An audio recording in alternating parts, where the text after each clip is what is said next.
এই আবু সুফিয়ান হুদাইবিয়ার সন্ধির সময় রাসূল সাল্লাল্লাহু আলাইহি ওয়াসাল্লাম আবু সুফিয়ানকে বললেন যে এখন আমি ইসলামের দাওয়াত দিব, আমি মক্কা মদিনায় ইসলামের দাওয়াত দেই, আপনি জেরুজালেমের মধ্যে ফিলিস্তিনে যান, ব্যবসার কাজে চলে যান, ব্যবসার মাধ্যমে আপনিও দাওয়াত দিবেন।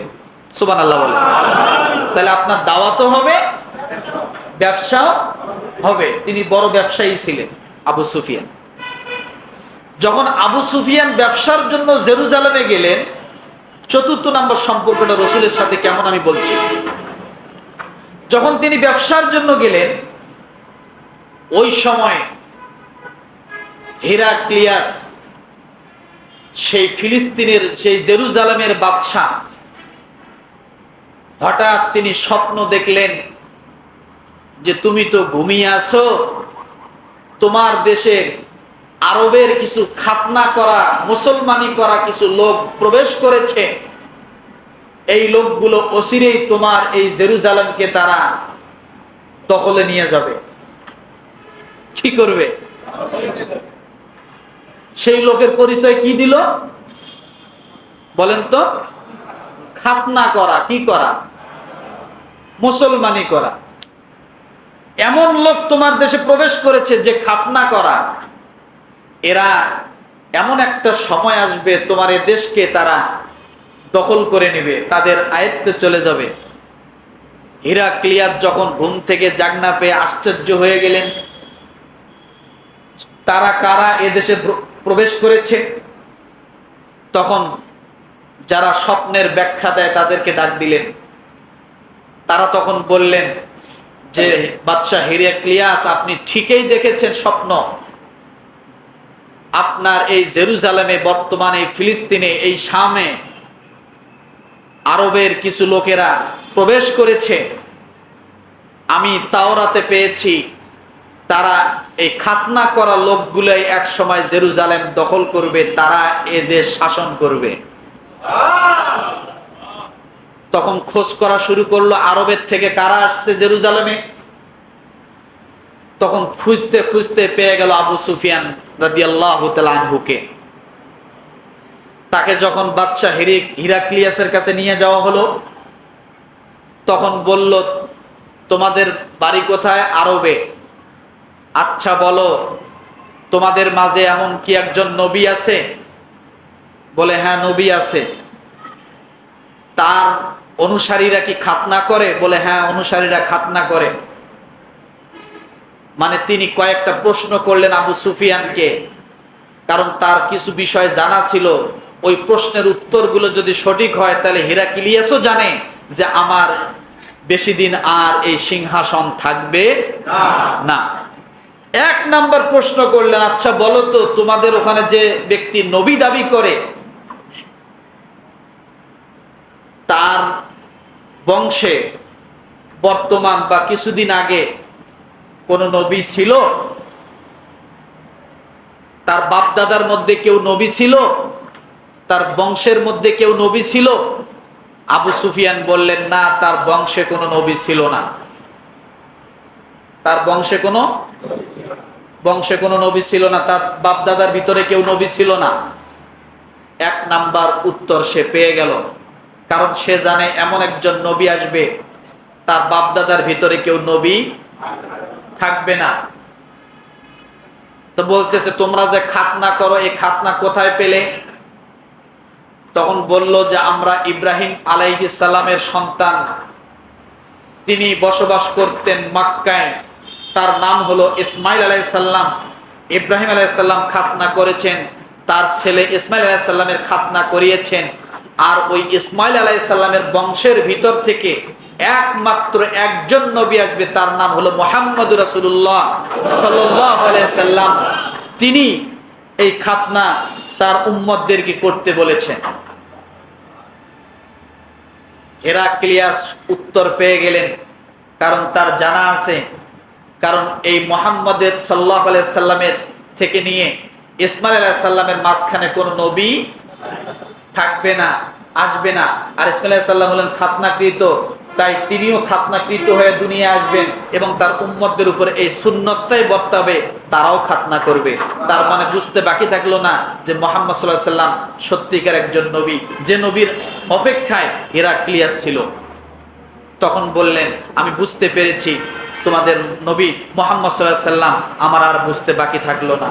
তবে আমি এতটুকু জানি যে এই জেরুজালেম আর আমাদের হাতে বেশি দিন থাকবে না, মুহাম্মদের অনুসারীদের হাতেই চলে যাবে।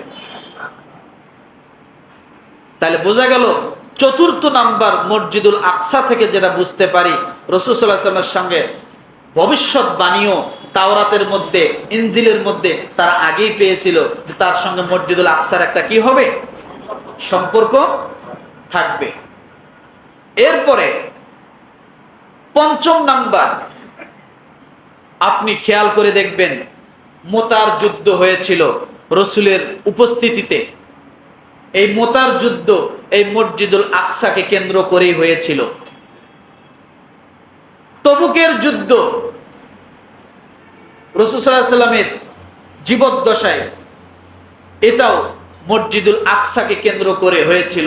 আপনি গুগল সার্চ দিলে দেখবেন এই মসজিদুল আকসার থেকে মাত্র 100 কিলো কাছাকাছি জায়গায় এই তাবুকের যুদ্ধ হয়েছে। তার মানে বোঝা গেল এই যুদ্ধ জেরুজালেমে হয়েছে, ফিলিস্তিনের মাঝে হয়েছে। এই ছিল রাসূল সাল্লাল্লাহু আলাইহি ওয়াসাল্লামের সাথে মসজিদুল আকসার সম্পর্ক। এরপরে ইয়ারমুকের যুদ্ধ, এই যুদ্ধ শুরু হলো হযরত আবু বকর সিদ্দিক রাদিয়াল্লাহু তাআলা আনহুর আমলে। যুদ্ধটা কি নিয়ে লাগলো? তারা যাকাত দিতে অস্বীকার করলো জেরুজালেমের লোকগুলো। তখন আবু বকর সিদ্দিক রাদিয়াল্লাহু তাআলা আনহু যাকাত আদায়ের জন্য বল প্রয়োগ করে যুদ্ধ পরিচালিত করলো। ওই যুদ্ধ করার ক্ষেত্রে যে আবু বকর সিদ্দিক রাদিয়াল্লাহু তাআলা আনহু তার সময় শেষ হয়ে গেল। এরপরে আসলো কে বলেন তো? উমর রাদিয়াল্লাহু তাআলা আনহু।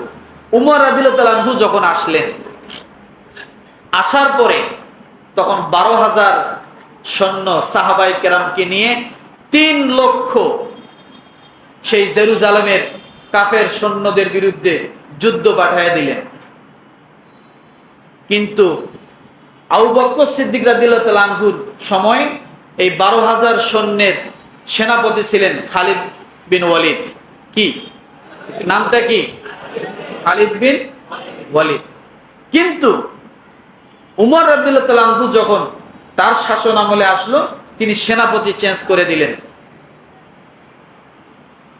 তিনি উবাইদুল্লাহ বিন জাররাহ ওনাকে দিলেন। উনি যখন যুদ্ধ পরিচালনা করতেছেন 12,000 সৈন্য নিয়ে 3 লক্ষর বিরুদ্ধে, ওদিকে কয় লক্ষ, এদিকে কত, 12,000। যুদ্ধ করতে করতে যখন কোনো কাজে আসতেছে না, তখন ইবনুল জাররাহ তিনি একটা চিঠি লিখলেন উমর রাদিয়াল্লাহু তাআলা আনহুর কাছে যে খলিফাতুল মুসলিমিন, এই মুহূর্তে তারা 3 লক্ষ সৈন্যবাহিনী, আমরা হলাম 12,000। বোঝেন, এখনই যে শুধু কম তা না, তখনও কম ছিল। তারা হলো 3 লক্ষ, আমরা হলাম 12,000। আপনি আরো কিছু সৈন্য আমাদের জন্য পাঠান, তাছাড়া আমরা হয়তো বিজয় লাভ করতে পারবো না। উমর রাদিয়াল্লাহু তাআলা আনহু ওই চিঠির পিছনে লিখে দিলেন যে যুদ্ধে জয়ী হওয়ার জন্য অনেক সৈন্য লাগবে, এটা কোনো শর্ত নয়। এটা কোনো যুদ্ধে জয়ী হওয়ার জন্য অনেক সৈন্য লাগবে, এটা কোনো শর্ত নয়। আমি একজন সৈন্যকে আর পাঠাবো না, 12,000 দিয়েই তোমাদেরকে যুদ্ধ করতে হবে। চিঠি যখন পাইলেন, তখন খালিদ ইবনে ওয়ালিদকে ডাক দিয়ে বললেন যে ভাই, আমাকে একটা পরামর্শ দাও, এখন আমি কি করতে পারি। এই খালিদ ইবনে ওয়ালিদ রাদিয়াল্লাহু তাআলা আনহু তিনি বললেন, উবাইদুল্লাহ বিন জাররাহকে বললেন, আপনি আমাকে একটু আমার কথা শুনবেন, আমি একটা কথা আপনাকে বলবো। বলে, কি বলেন? আমাকে একদিনের জন্য এই সৈন্যবাহিনীর সেনাপতি আপনি বানাইতে পারেন? সুবহানাল্লাহ। কয়দিনের জন্য? একদিনের জন্য আপনি আমাকে দায়িত্বটা দিতে পারেন? তখন বললেন হ্যাঁ আমি দিলাম। তখন এই খালিদ বিন ওয়ালিদ রাদিয়াল্লাহু তাআলা আনহু যখন দায়িত্ব পাইলেন, এই যে শুরু হয়ে গেল, একদিনের জন্য চাইছেন, তার অবস্থা দেখে, তার মেধা দেখে, তার কৌশল দেখে উবাইদুল্লাহ বিন জাররাহ একদিন না 6 দিন পর্যন্ত খালিদ ইবনে ওয়ালিদকে সেনাবাহিনীর প্রধান বানিয়ে দিয়ে যুদ্ধ চালাইছেন। যুদ্ধ করতে করতে 3 লক্ষ কপুকায়ত হয়ে গেছে।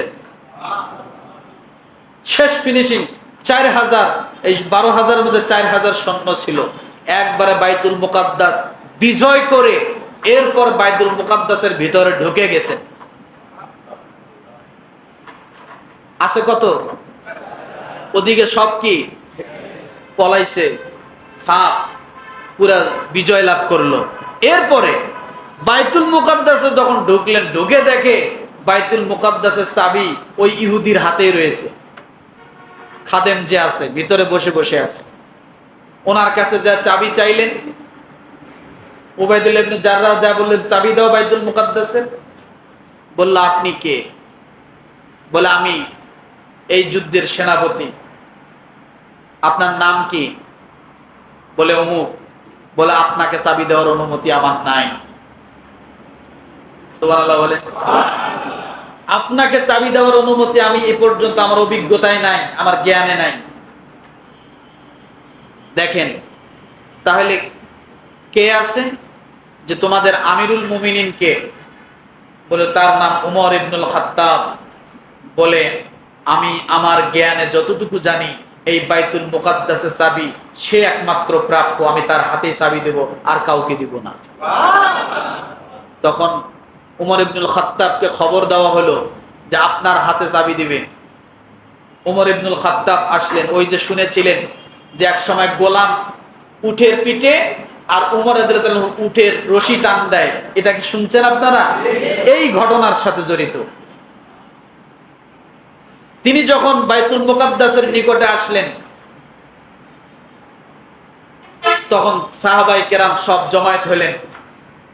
তখন ওই মসজিদুল আকসার সেই ইহুদি খাদেম মসজিদের ভিতর থেকে এসে উমর ইবনুল খাত্তাব রাদিয়াল্লাহু তাআলা আনহুর পা থেকে মাথা পর্যন্ত দেখে বললেন, হ্যাঁ আপনি ব্যক্তি, আপনি চাবি পাওয়ার উপযুক্ত, আমি আপনার বিষয়ে জানি, এই আপনি চাবি নেন। তখন বলা হলো তুমি জানলে কি করে? আর চাবি উমরের হাতে দিতে হবে, এটা কোথা থেকে জানলে? তখন বলেছে যে আমি তাওরাতের মধ্যে ভবিষ্যৎবাণী জেনেছি যে আপনার হাতে বাইতুল মুকাদ্দাসের চাবি যাবে, তাই আমি আপনাকে ছাড়া অন্য কাউকে চাবির আমানত আমি দিতে পারি না, আপনাকে দিয়ে দিলাম। তো কথা হলো যুগ যুগ ধরে এই বাইতুল মুকাদ্দাস মুসলমানদের। কাদের বলেন তো? কাদের? যতটুকু জানলেন বাইতুল মুকাদ্দাস কাদের? মুসলমানদের। কিন্তু সাময়িক সময় যা দেখতেছেন, এটা দুনিয়া প্রায় শেষ প্রান্তে এসে গেছে বিদায়, এগুলো হচ্ছে এইভাবেই হবে, কিন্তু বিজয় মুসলমানদেরই হবে নিশ্চিত ইনশাআল্লাহ। পাকিস্তান